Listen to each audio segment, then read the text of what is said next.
बिस्मिल्लाहिर्रहमानिर्रहीम। आइल्स टेस्ट जो है वो हमारे पाकिस्तान के लिए और इसके साथ साथ दुनिया के दीगर ममालिक के लिए यहाँ से बाहर जाने के लिए स्पेशली हायर स्टडीज़ के लिए जो है वो बहुत इम्पोर्टेंट है। तो आज मैंने सोचा कि मैं आइल्स जो टेस्ट है इसकी एक जो कोर स्किल है, as you know better that there are 4 core skills: reading, writing, listening and speaking. Speaking जो है एक स्किल, उसके ऊपर जो है वो बात की जाए, क्योंकि स्पीकिंग के लिए ना सिर्फ वो लोग जो कि बाहर जाना चाहते हैं, बल्कि ऐसे लोग भी जो पाकिस्तान के अंदर हैं, बिज़नेस कम्युनिकेशन से ताल्लुक़ रखते हैं या वो स्टूडेंट लाइफ में हैं, किसी भी फर्म में किसी जगह काम करते हैं, तो वो अपनी स्पीकिंग को जो है वो स्किल को वो बेहतर बनाना चाहते हैं। तो इस हवाले से आज मैं कुछ टिप्स जो हैं वो उर्दू इंग्लिश में मिक्सचर जो है इसका, ताकि मोस्टली लोग जो हैं वो इसको समझ सकें और इससे जो है वो बेनिफिट हासिल कर सकें। थोड़ी सी जो है वो वीडियो वो लंबी हो सकती है, लेकिन अगर आप इसको गौर से सुनेंगे तो इंशाल्लाह आप इससे मुस्तफ़ीद होंगे और आपको इससे ज़्यादा जो है वो बेनिफिट्स मिलेंगे। अगर आप अपने आइल्स टेस्टिंग सिस्टम से गुज़रते हुए स्पीकिंग की स्किल तक जब पहुँचेंगे तो आप ईज़ी फील करेंगे इन टिप्स को जो है वो मद्देनज़र रखते हुए। तो चलते हैं अपनी नेक्स्ट स्लाइड की तरफ, जिसमें पार्ट 1 के अंदर जो है कुछ एटलीस्ट आई थिंक कोई 12 क्वेश्चन पूछे जाते हैं जो आपके पर्सनल आपसे रिलेटेड होते हैं, आपकी पर्सनल लाइफ से रिलेटेड होते हैं। पर्सनल उसमें पॉइंट ऑफ व्यू आप देते हैं, पर्सनल ओपिनियन देते हैं डिफरेंट चीज़ों के बारे में, डिफरेंट क्वेश्चंस के ऊपर आप अपनी जो पर्सनल ओपिनियन है आप उसको देते हैं। और इसी तरह से पार्ट 2 जो है उसमें क्यू कार्ड दिया जाता है, उसके ऊपर आपको 2 मिनट्स में बोलना होता है। और पार्ट 3 के अंदर एटलीस्ट क्वेश्चन जो है वो उनकी तादाद 4 होती है, और ये क्यू कार्ड से रिलेटेड जो है जो टॉपिक जिसके ऊपर आप 2 मिनट बोले थे उससे रिलेटेड कोई क्वेश्चंस हो सकते हैं जिस पे आपने अपनी पर्सनल ओपिनियन देनी होती है। आप ख़ुद से जो है वो अपने जो अपने माइंड के अंदर आपके ओपिनियंस होती हैं, आइडियाज़ होते हैं, या आपके माइंड के अंदर ऐसी जो एक नॉलेज है आप उसको यूटिलाइज़ करते हैं और आप कॉन्फिडेंस के साथ इसके आंसर्स जो हैं वो देते हैं। अब चलते हैं things need to be kept in mind कि स्पीकिंग के दौरान जो है वो आपको कौन सी चीज़ें मद्देनज़र रखनी चाहिए। एक मार्किंग क्राइटेरिया है, फ्लुएंसी एंड कोहेरेंस है, लेक्सिकल रिसोर्स है, ग्रामेटिकल रेंज एंड एक्यूरेसी है, और प्रोनाउंसिएशन है। ठीक है, बहुत सारे स्पोकन इंग्लिश के जो हैं वो जब लोग यहाँ पे कोर्सेज कराते हैं एकेडमीज़ में, तो वो स्टूडेंट्स को जो मोटिवेट करने के लिए टू परसुएड देयर कस्टमर्स, वो यही इस पर फोकस करते हैं कि there is no need of grammar. Grammar ग्रामर की इम्पोर्टेंस जो है वो उन्हें बतानी चाहिए, स्टूडेंट्स को जो है वो इससे बावर कराना चाहिए कि जो आपका जो आइल्स है, आइल्स के अंदर जब आप स्पीकिंग का आपका टेस्ट होता है तो उसमें मार्किंग क्राइटेरिया जो है उसको मद्देनज़र रखा जाता है, और उसके अंदर fluency and coherence while speaking उसको देखते हैं, और लेक्सिकल रिसोर्स यानी आपकी वोकैबुलरी जो है, आपकी सिलेक्शन ऑफ वर्ड्स जो है वो क्या है, और ग्रामेटिकल आपकी रेंज क्या है, और एक्यूरेसी ऑफ ग्रामेटिकल रूल्स और ग्रामेटिकल जो एस्पेक्ट्स हैं उनको भी, और प्रोनाउंसिएशन जो है उनको मद्देनज़र जो है वो रखा जाता है। आपने इसमें गौर किया होगा कि इसमें कहीं भी एक्सेंट जो है वो उसका ताल्लुक़ नहीं है, क्योंकि हर इलाके का, हर कंट्री का जो एक्सेंट है वो डिफरेंट है। तो एक्सेंट जो है उसको अपनाने के लिए बहुत सारे जो है वो एक प्रैक्टिस की ज़रूरत होती है। तो ये जो 5 चीज़ें मैंने यहाँ पे आपको स्लाइड में नज़र आ रही हैं, marking criteria, fluency and coherence, lexical resource, grammatical range and accuracy और प्रोनाउंसिएशन, ये बहुत इंपॉर्टेंट है। पार्ट 1 जो है आपके स्पीकिंग टेस्ट का, इस पे नंबर 1 पे हम डिस्कस करेंगे give natural answers of the questions. When you are supposed to give answers of the asked question, there is no need to become very knowledgeable person, or to impress your listener, or to give a very high-fi vocabulary जिसको जो है वो आप बहुत समझते हो कि आपको बहुत ज़्यादा जो है इसके ऊपर कमांड है, वो आप देने की ज़रूरत नहीं है। ठीक है, ये एक मैं मीडियोकर या उन लोगों के लिए जो है वो बात कर रहा हूँ जो कि तुम समझते हैं कि उनकी स्पोकन इंग्लिश जो है वो थोड़ी सी एवरेज लेवल है और वो बाहर जाना चाहते हैं और अपनी स्पीकिंग टेस्ट को पास करना चाहते हैं। ठीक है, this is not for the advance level students. So these suggestions, these tips are for those who are average, or you can say those who are hankering after the required bands to go to abroad, or to go to admission in abroad country, in abroad universities or colleges. Number 2, no criticism. आप जब भी बात करेंगे तो उसमें आप criticise जो है वो ना करें. और आप जो आपका लिसनर है, जिसको आप टेस्ट दे रहे हैं, जिसके साथ स्पीकिंग का आपका एक सेशन चल रहा है, उसके साथ जो है be friendly and chatty person, और नॉर्मल जो है वो आप रहें. आप बिल्कुल जो है वो आपको घबराना नहीं चाहिए. आप एक फ्रेंडली मैनर के अंदर, और आप इस तरह से जैसे कॉन्वर्सेशन आप कर रहे हो, आप एक डायलॉग कर रहे हो, और बड़े आप एक इजी वे के अंदर आप इस सारे प्रोसेस को लेकर जो है वो चल रहे हैं. Number 5, make the other person to interact. ठीक है, if you are only speaking and you are using very strong vocabulary, or you are speaking very high-fi sentences, and you are not involving the listener, तो फिर ये interaction नहीं है. जिसके साथ आप बातचीत वहाँ पे कर रहे हैं, उसके साथ आप एक इंटरेक्शन जो है वो रखें. नंबर 6 है नॉर्मल कॉन्वर्सेशन. तो जब उसके साथ आपका इंटरेक्शन होगा तो आपकी कॉन्वर्सेशन जो है वो उसके साथ नॉर्मल होगी, और इस तरह से आपकी जो स्पीकिंग का जो प्रोसेस है वो नॉर्मल वे में आगे बढ़ता चला जाएगा. Number 7, don't consider the stone face of an examiner. अगर आपको जो है वो एक स्टोन फेस नज़र आता है एग्जामिनर का, अगर आपको गुस्से में वो लगता है, अगर उसके फेशियल एक्सप्रेशंस और इंप्रेशंस आपको अच्छे नहीं लगते, तो don't lose your heart, don't lose your confidence. Be confident. आप इसको ज़हन में रखें कि he is doing his job and he tries to think about your grammar. He is observing your vocabulary, your pronunciation and your fluency, and there is a lot going on there. So that's why he's focusing each and everything. He's focusing on each and everything. And for them, they cannot start to interact with you. ठीक है, वो आपके साथ interact नहीं करेंगे, आपने उनके साथ interact करना है. And you have to persuade him or motivate him. You have to make him to interact with you.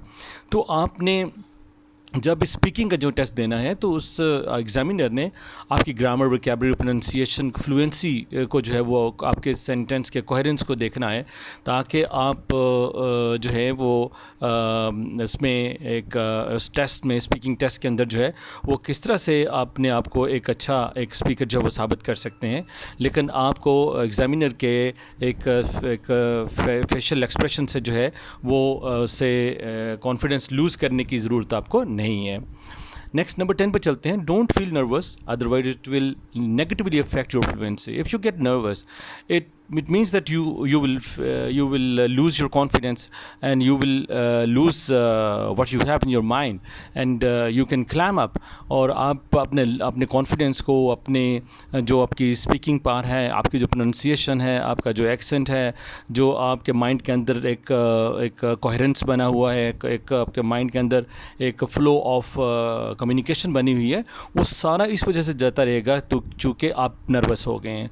आपने एग्जामिनर का जो है वो फेशियल एक्सप्रेशन जो है वो देखा, अगर वो फ्रेंडली नहीं है, अगर वो चैटी पर्सन नहीं है, अगर वो आपके साथ एक स्माइलिंग फेस के साथ बात नहीं कर रहा, तो आप ये चीज़ें जो हैं ये सारी अगर आप नेगेटिव इम्पैक्ट लेंगे इसका, तो आपका बहुत सारा जो है वो स्पीकिंग जो एक स्किल है और स्पीकिंग टास्क जो है उसमें आपके बैंड जो हैं वो आने के कम चांसेस होंगे. Number 11, you don't want to really show your language and who you are. ठीक है, यू डोंट वांट टू, ठीक है, there is no need to show off, there is no need to show off your language.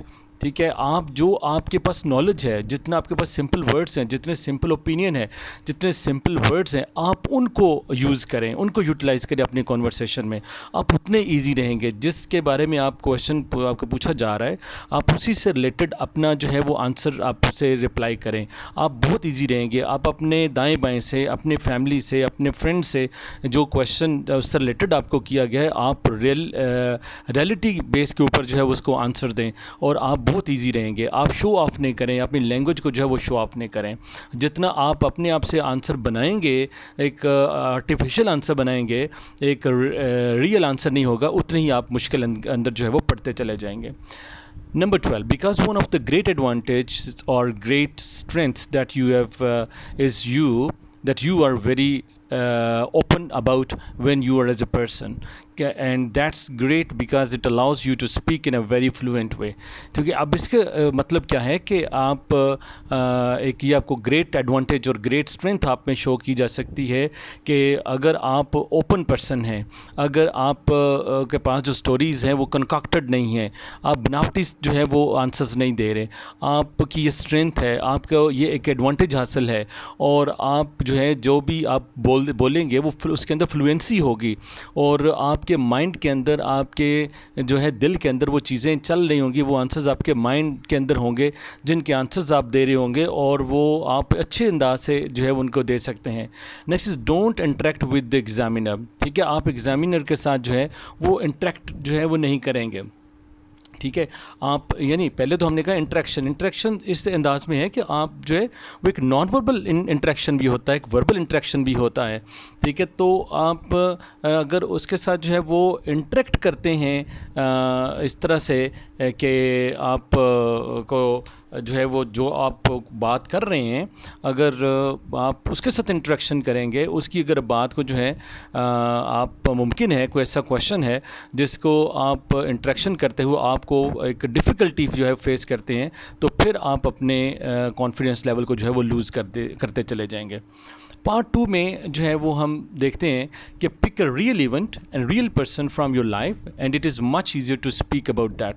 कि जब भी आपको जो है वो पार्ट 2 के अंदर क्वेश्चन जो दिया जाएगा उसमें आप रियल लाइफ के अंदर से, रियल हिस्ट्री के अंदर से एक रियल इवेंट ढूंढें, एक रियल पर्सन ढूंढें आप अपनी लाइफ के अंदर से, और उसके बारे में जो है वो आप तैयारी करें, उसके बारे में आप बोलें. ठीक है, तो आप उसमें स्पीकिंग टेस्ट में जाने से पहले अपने कोई फ्रेंड के बारे में, किसी ऐसे फेयर के बारे में, किसी इवेंट के बारे में, किसी भी ऐसे जो है वो एक एक्टिविटी के बारे में आपको उस पर इतना जो है वो एक रियल इवेंट के ऊपर इतनी कमांड हासिल होनी चाहिए कि जब भी आपसे कोई ऐसे वेदर के बारे में, पर्सन के बारे में, फ्रेंड के बारे में, फैमिली मेम्बर के बारे में, किसी भी एक रियल इवेंट के बारे में, रियल पर्सन के बारे में कोई क्वेश्चन पूछा जाए तो आपको उसके ऊपर जो है वो बोलना आपके लिए आसान हो. Then don't pick the high level और impressive things to impress the examiner. जैसे पहले मैंने बोला कि आप एग्ज़ामिनर को इम्प्रेस करने की जो है वो कोशिश ना करें, आप उससे जो है वो सिंपल वे के अंदर आप चीज़ें जो है वो बताने की कोशिश करें. पार्ट 3 में एक्सटेंड योर आंसर्स, कि जब आपको एक टॉपिक दिया जाता है, आप एक क्वेश्चन पूछा जाता है आपसे छोटा सा, आप उसको एक्सटेंड करें, उसके अंदर कनेक्टर्स जो है वो यूज़ करें, और सिंपल सेंटेंसेस आप बोलें, और उस क्वेश्चन के आंसर को डिटेल के साथ आप दें.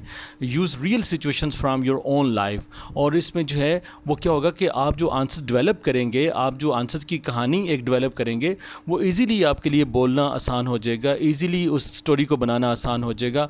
आपकी प्रोनाउंसिएशन जो है वो परफेक्ट उसमें होगी, और जो आप वर्ड जो है बोलें वो एवरी वर्ड, एवरी सिलेबल जो है वो अंडरस्टैंडेबल होना चाहिए. आप कोई ऐसा वर्ड नहीं बोलें जिसकी प्रोनाउंसिएशन ठीक ना हो, जिसका सिलेबल जो है वो वाजे ना हो. यानी आपके वर्ड जो हैं वो काउंटेबल होने चाहिए, वो अंडरस्टैंडेबल होने चाहिए, वो एडिबल जो है वो उसमें वो ऑडिबल होने चाहिए, जो है वो सुने भी जा सकें, उनको उनके सिलेबल्स को जो है बंदा देख सके कि कितने वाजे जो है अपने वर्ड्स बोले. And you also should know about the pronunciation and intonation, जो भी आप एक नेटिव स्पीकर की तरह जैसे आप बोल रहे हो. अगर आपकी प्रोनाउंसिएशन और इंटोनेशन जो है वो नहीं होगी, अगर कुछ वर्ड्स के ऊपर स्ट्रेस नहीं होगा, एक पूरे सेंटेंस के अंदर किस वर्ड के ऊपर आपने स्ट्रेस करना है, ये अगर आपको ये पता चल जाए तो फिर आप अपने एग्ज़ामिनर को जो है वो इम्प्रेस कर सकते हैं, और एक अब लगेगा जैसे एक नेटिव स्पीकर जो है वो बोल रहा है. Then sentence stress and stress on certain words. जैसे मैंने पहले अभी बोला कि आप कुछ वर्ड्स के ऊपर या कुछ सेंटेंस के ऊपर कहाँ पे अपने इंटोनेशन, कहाँ पे अपने स्ट्रेस करना है, ठीक है, आपको वो मद्देनज़र रखना चाहिए. और emphasise certain words at times. Certain words यानी स्पीकर को पता होता है कि मैंने किस वर्ड को जो है बोलते हुए कहाँ पे उसके ऊपर मैंने फोकस करना है, कहाँ पे उस पर मैंने स्ट्रेस देना है. और इसमें कनेक्टेड स्पीच होने चाहिए, like native speakers. For example, I want to talk about my friends, but आप जो वांट टू टॉक जो है, वांट टू टॉक को अगर आप कहें but I want to talk about my friends, तो आपको ये want to talk about, want, ठीक है, लेट्स यू, गोना, गोटा, गौचा, ठीक है। ये आपको थोड़े से जो वर्ड्स हैं नेटिव स्पीकर्स के, ये आपको थोड़े पता होना चाहिए ताकि आप उसको एग्जामिनर को इम्प्रेस कर सकें। और there must be flow of language, यानी जैसे आपकी वर्ड्स में, प्रोनाउंसिएशन में, सेंटेंसेस में फ्लुएंसी है स्पीकिंग के अंदर, इसी तरह से आपकी लैंग्वेज के अंदर जो है वो फ्लो होना चाहिए। कहीं पे आपको रुकना नहीं चाहिए, कहीं पे आपको जो है वो ब्रेक नहीं लगनी चाहिए, और उसमें आपकी स्पीकिंग के अंदर कोहेरेंस होनी चाहिए, उसमें कोहेरेंस के साथ साथ फ्लुएंसी होनी चाहिए। और कोहेरेंस क्या है? Coherence is did you answer the question, did you develop them enough, कि जो क्वेश्चन पूछा गया क्या आपने उसी से रिलेटेड आंसर दिया है, उसी से रिलेटेड आपकी इन्फॉर्मेशन है, उसी से रिलेटेड आपने सारी स्टोरी डेवलप की है। और फ्लुएंसी क्या है? Fluency is that did you speak without any unnatural pausing, कि आपने कोई पाज नहीं किया, उसमें आपने रुके नहीं हैं, आपने आपके माइंड के अंदर जो सारी स्टोरी, जो आंसर चलता रहा है, बिल्कुल वो फ्लुएंट वे से जो है वो चलता रहा है। और और जो जहाँ पे आप पाज करते हैं वहाँ पे आप बगैर रीज़न के पास नहीं आपने किया, ठीक है। और जहाँ पे आप समझा कि यहाँ पास जो है वो इम्पॉर्टेंट है, वो एसेंशियल है, नेसेसरी है, वहाँ पे आपने पास जो है वो आपने करना है। फिर फॉर्मुलेट योर थॉट्स, ठीक है, आप connect your thoughts, develop your thoughts and come up with the appropriate and precise word, ठीक है। लॉन्ग सेंटेंसेस बाज़-औक़ात बोलने की बजाय जब आप शॉर्ट वर्ड्स में बोलते हैं, आप अपने आइडियाज़ को फार्मूलेट करते हैं, थॉट्स को फार्मूलेट करते हैं, अप्रोप्रिएट वर्ड्स यूज़ करते हैं, प्रिसाइज वर्ड्स यूज़ करते हैं, कंसाइज फॉर्म में आप बोलते हैं, तो फिर आप अपने जो स्पीकिंग जो है उसको बहुत बेहतर कर लेते हैं, आप एग्जामिनर को इम्प्रेस कर लेते हैं, ठीक है। जैसे अभी अगर आपके थॉट्स में फार्मूलेशन नहीं होगी, फ्लुएंसी नहीं होगी, कोहेरेंस नहीं होगा, तो फिर आप जो है ये आप इससे पास लेते हैं। डोंट डू लाइक दैट, ठीक है। अगर आप स्टॉप करेंगे, आप कि जो है वो आपका आई कांटेक्ट नहीं होगा और आप ब्रेक कर देंगे, तो फिर आपकी स्पीकिंग जो है उसमें जो टेस्ट है उसमें बैंड्स में कमी आ सकती है। Next is take it as a conversation in an open way, कि जैसे आप ओपन वे के अंदर जो है वो कन्वर्सेशन कर रहे हैं। Don't make grammar mistakes, accuracy of grammar, tenses का आपको ध्यान रखना है, ठीक है, ग्रामर का आपको ध्यान रखना है, सेंटेंस स्ट्रक्चर का आपको ध्यान रखना है, वोकैबुलरी ऑफ एवरीडे जो है जो आप यूज़ करते हैं उसको आप अपनी स्पीकिंग के अंदर लेके आएँ। नेचुरल लैंग्वेज जो है वो आप लेके आएँ, नेचुरल लैंग्वेज के साथ साथ जो है वो आप नेचुरल वे ऑफ स्पीकिंग जो है वो लेके आएँ। तो पीछे जो मैंने आपको जो है वो चीज़ें एक्सप्लेन की हैं, आई होप कि अगर आप इनको अच्छे तरीके से सुनेंगे। मैंने उर्दू में इसीलिए ये लेक्चर एक बनाया है ताकि बहुत सारे जो लोग हैं, जो लिसनर्स हैं, वो हर एंगल से इससे जो है वो फ़ायदा उठा सकें। तो आप इसको सुने और इससे बेनिफिट लें और इन टिप्स पे आप अमल करें। तो आई होप दैट इंशाल्लाह you will be able to get excellent marks. Thank you very much.